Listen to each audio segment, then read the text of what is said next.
Vāram sākumā aplūkot vienu pavisam, ikdienišķu situāciju. Cilvēks iet pa ielu, dodas uz darbu vai vienkārši pastaigājas, un pēkšņi kāds pilnīgs svešinieks sāk viņam sekot.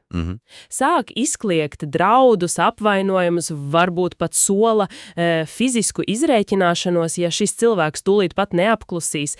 Ja tas notiktu reālajā fiziskajā pasaulē, neviena saprātīga sabiedrības daļa neteiktu, zini ko, vienkārši nepievērstam uzmanību. Nē, protams, ka nē. Neviens neteiktu, paliec mājās, aizslēdz durvis un problēma būs atrisināta.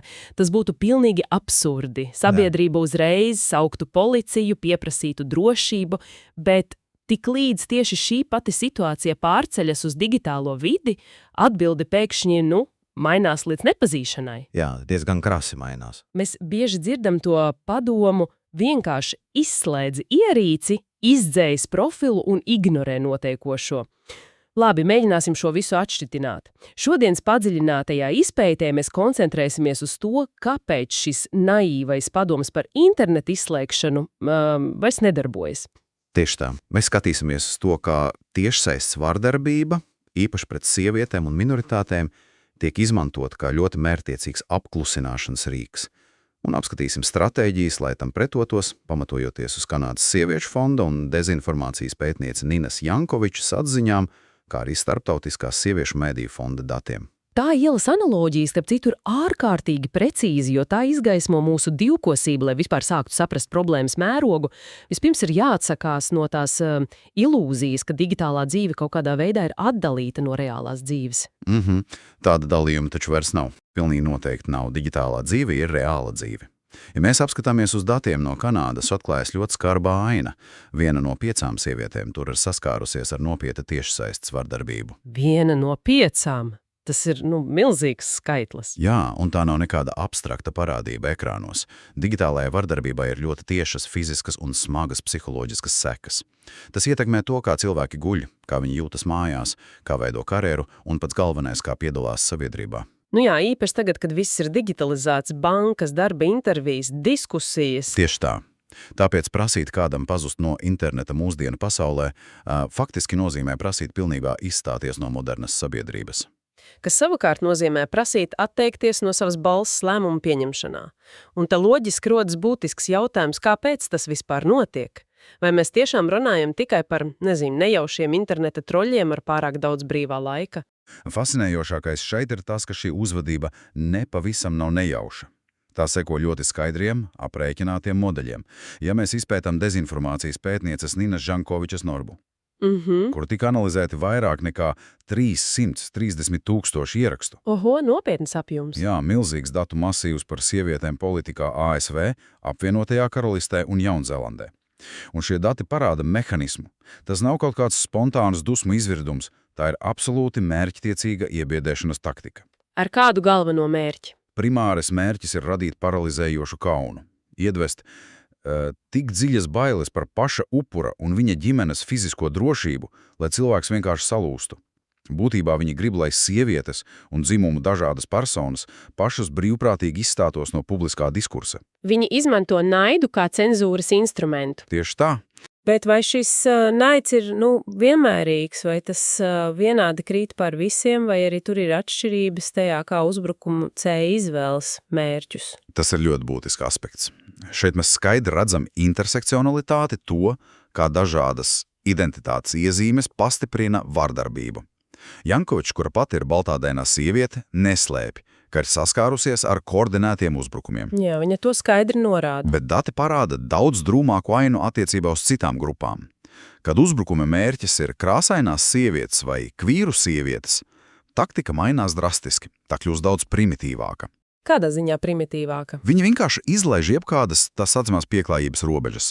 Ja citur vēl notiek mēģinājumi diskreditēt argumentus, tad te viņi uzreiz pāriet pie tiešiem brutāliem atklāti rasistiskiem draudiem. Tā ir mērķtiecīga vēlme iznīcināt cilvēka tiesības vispār eksistēt publiskajā telpā. Un šeit kļūst tiešām interesanti.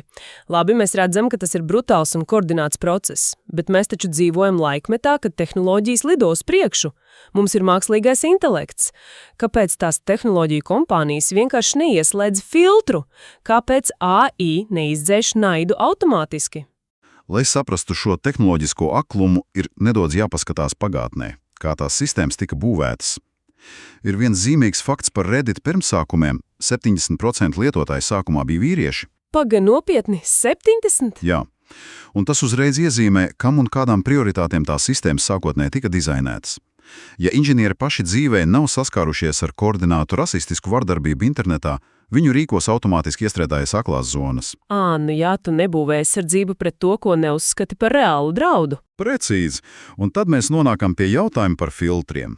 Mākslīgais intelekts mūs neglāb, jo uzbrucēji ir izkopuši to, ko pēdmīgi dēvē par ļaundabīgo radošību. Ļaundabīgā radošība, kā tas izskatās praksē? Uzbrucēji lieliski zina platformu arhitektūru.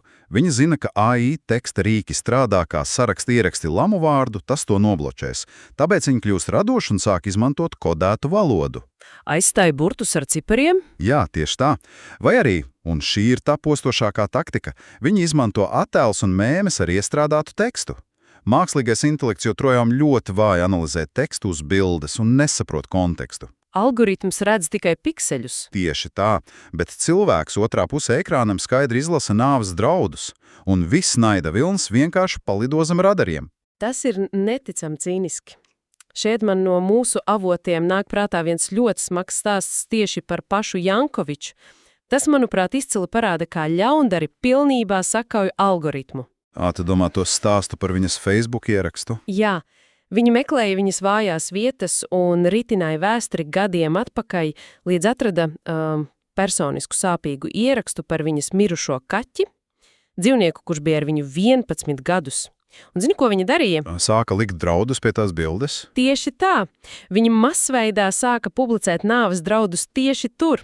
Un algoritms taču secināja, hei, tā ir tikai bilde ar dzīvnieku, te nenotiek politiskas debates, mašīna neredzēja ļaunprātību. Jā, tas ir tiešām briesmīgi. Bet ietekle uz upuri ir iznīcinoša. Saņemt naidu tādā vietā ir emocionāls terors. Mašīna redzēja kaķi, bet cilvēks piedzīvoja vardarbību. Šis piemērs lieliski parāda to bezdibeni starp tehnisko drošību un reālo cilvēku pieredzi. Un lielās platformas arvien vairāk slēp datus, liedzot pētniekiem analizēt, kāpēc šī algoritma pieviļu lietotājus. Tas nostāda mūs neērtā situācijā. Pilnīgi noteikti. Ja sistēma ir caura, rodas jautājums, ko viens pats cilvēks vispār var iesākt savā ikdienā. Jā, kādi tad ir mūsu aizsardzības ieroči? Ja mēs to savienojam ar plašāku ainu, pirmais solis ir digitālās drošības higiēna. Tas varbūt izklāsās sausi, bet krīzes brīdī var izglābt dzīvību. Kas ietilpst šajā higiēnā? Stingras paroles, divpakātu autentifikācija visur, un, kas vēl būtiskāk, ir jāsaprot datu brokeru loma. Tās ir kompānijas, kas automātiski apkopo un pārdod tālāk informāciju par cilvēkiem.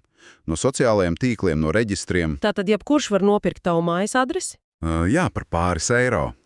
Tāpēc ir vitāli svarīgi pieprasīt savu datu izņemšanu, lai fiziski padarītu sev grūtāk sasniedzami. Paga, klausies, man te ir mazliet jāiebilst. Vai šis neizklausās pēc tādas klasiskas upura vainošanas? Es saprotu, uz ko tu velc. Jo padomā, cilvēkam uzbruk tūkstošiem agresori, un mūsu atbilde ir, vajadzēja uzlikt labāku paroli un paslēpt adresi. Kāpēc atbildība atkal jāuzņemas upurim, nevis platformai, kas to pieļauj? Tas ir ārkārtīgi precīzi iebildums. Jā, neapšaugām tur ir upuru vainošanas elements. Ideālā pasaulē atbildība gulēt uz platformām un likumsargiem. Bet, mēs nedzīvojam ideālā pasaulē. Tas tiesa. Tāpēc soļu veikšana nav vainas atzīšana, tas ir izdzīvošanas instinkts. Tā ir kā mājas durvju aizslēgšana naktī. Mēs neattaisnojam zagļus, bet mēs gribam, lai saimnieks ir drošībā. Bet te ir arī runa par psiholoģisko aizsardzību. Ak jā, šis no izpētītām man patika visvairāk. Tur atklājās viena negaidīta, pat humoristiska taktika. Atgriežoties pie tā kaķa stāsta, kad ļaundaris ieraksta absurdu komentāru, tipiska reakcija būtu mēģināt strīdēties. Bet strīdēties tur ir kā sarunāties ar viesuļvētru. Precīzi. Tāpēc tiek ieteikts paņemt zīmēšanas rīku vietaurunī, uzskicēt uzbrucēju profila bildē klauna degunu vai smieklīgu cepuri, un publicēt to absurdumu tālāk, neielaižoties saturiskās debatēs. Un psiholoģiskā līmenī šī ir ārkārtīgi spēcīga stratēģija, jo tā pilnībā izjauc varas dinamiku. Uzbrucēja mērķis ir likt upurim justies nobiedētam, bet humors to varu atņem. Tā ir katarse upurim. Pilnīga emocionāla atbrīvošanās. Jā, bet vēl svarīgāk ir tas, ko tas izdara ar pašu uzbrucēju. Tas paņem to kaunu, ko viņš mēģināja uzkraut tev, un publiski uzmet viņam pašam attakari. Viņš nesaņem asaras un sašutumu, bet pats kļūst par apsmieklu. Tā ir tiešām briljanta metode, kā neatdot savu enerģiju, bet tomēr, lai cik mēs zīmētu smieklīgas cepures un mainītu paroles, mēs atduramies pret sienu. Individuāli plāksteri neārstē slimību pilnībā. Kas notiek institucionālā līmenī? Kā likumdevēji un darba devēji uz to skatās? Tas uzdod būtisku jautājumu, un tas prasa pilnīgu domāšanas maiļu. Labs piemērs ir no organizācijas IT for Change Indijā. Viņi ir sapratuši, ka likumdošana bezcerīgi atpaliek no tehnoloģijām. Ko viņi dara lietas labā? Viņi veic smagu darbu, apmācot tiesnešus un tiesības sargājošās iestādes, jo bieži vien vecie likumi koordinētētu kampaņu pret sievieti interpretē vienkārši kā aprunāšana internetā. Viņi māca interpretēt šos notikumus caur intersekcionālu prizmu. Lai parādītu saikni ar reāliem draudiem. Tieši tā. Tiesnešiem ir jāsaprot, ka tvīts šodien var nozīmēt ielinktu māju rīt. Ja mēs runājam par šo pāreiezu fizisku bīstamību, tad visspilgtāk to varēja redzēt datos par Startautisko sieviešu mediju fondu. Viņi taču izmanto to visaptvarošo drošības modeli žurnālistēm. Jā, modeli, kas ietver profilaksi, reaģēšanu un atgūšanos. Un tas nav tikai teorētiski. Izpēta minētās HEPA-FET, apmācības naidīgas vides un pirmās palīdzības treniņus, un lasīt par to bija diezgan šokējoši. Tas ir realistisks fizisks simulācijas. Jā, ar apšaudēm kontrolpunktiem žurnālistiem māca pat uzlikt žņaugu. Tieši tā, tu saņem digitālus draudus, un tad pēkšņi tev lauka darbā fiziski jācīnās par dzīvību, jāaptur asiņošana. Bet klausies, vai tas tomēr nav mazliet ekstrēmi vidusmēra klausītājiem vai darba vietai? Mēs taču negatavojamies karam birojā. Nē, protams, ne katram grāmatvedīgas birojam tagad ir jāapgūst rīcību apšaudes laikā. Taču pats pamatprincips paliek. Darba vietai ir jābūt iekšējiem drošības protokoliem. Te var pieminēt iSisters izstrādāto vardarbības novēršanas politiku darba devējiem. Tātad plānu, ko darīt, kad uzbrūk. Tieši tā. Un Austrālijas cilvēktiesību komisija, piemēram, piedāvā blakus stāvētāju apmācības bystander training. Tas māca kolēģiem nebūt pasīviem. Kā tas palīdz ikdienā? Ja tu redzi, ka kolēģei sanāksmē vai internetā uzbruk, apmācība dot konkrētus rīkus, kā droši iejaukties, kā deeskalēt situāciju, nekļūstot par mērķi, un kā privāti sniegt atbalstu. Atbildība kļūst kolektīva. Tātad, ko tas viss īsti nozīmē, savalkot kopā mūsu šodienas sarunas pavadienus? Mēs esam redzējuši, ka tiešsaistes vardarbība nav kaut kāda bērnišķīga lamāšanās. Tā ir organizēta draudu sistēma, lai izstumtu cilvēkus no publiskās telpas. Pilnīgi noteikti. Un ņemot vērā, ka algoritmi ir akli pēc ļaundabīgo radošību, skaidrs, ka ar parolēm vien nepatiks. Risinājumam jābūt gan individuālam, gan strukturālam. Ja mēs uz mirkli atkāpjamies no tiem visiem tehniskiem termiņiem, tas atstāja mūs ar vienu fundamentālu, pat biedējošu jautājumu, kas izskanēja avotos. Kādu jautājumu? Ir vērts padomāt, ja dalība digitālajā publiskajā telpā prasa no sievietēm un minoritātēm gandrīz militāra līmeņa modrību. Ja pastāvīgi jāslēpj dati un jāpaļaujas uz izdzīvošanas instinktiem, lai paustu viedokli, kurš tad patiešām pašlaik veido mūsu sabiedrības nākotni? Ļoti labs jautājums. Vai tie nav tikai tie vēsturiski privileģētie, kuriem nekad nav jābaidās par savu drošību? Kas notiek ar demokrātiju, kad liela daļa sabiedrības tiek tik brutāli izspiesta no diskusijām? Tas ir jautājums par visas mūsu sabiedrības politisko izdzīvošanu. Tas tiešām liek lakstāties un pārvērtēt visu. Mēs taču nevēlētos, lai uz mūsu fiziskajām ielām drīkstātu atrasties tikai tie, kuriem ir visrupjākā balss vai visciešākie dūrieni. Pret digitālajām ielām mums jāsāk izturēties tikpat nopietni. Mēs nedrīkstam klusēt un izolēt upurus. Lielajām platformām jāuzņemas atbildība, jo publiskā telpa pieder mums visiem. Paldies par šo vērtīgo padziļināto izpēti. Paldies tev! Uz tikšanos nākamajā sarunā!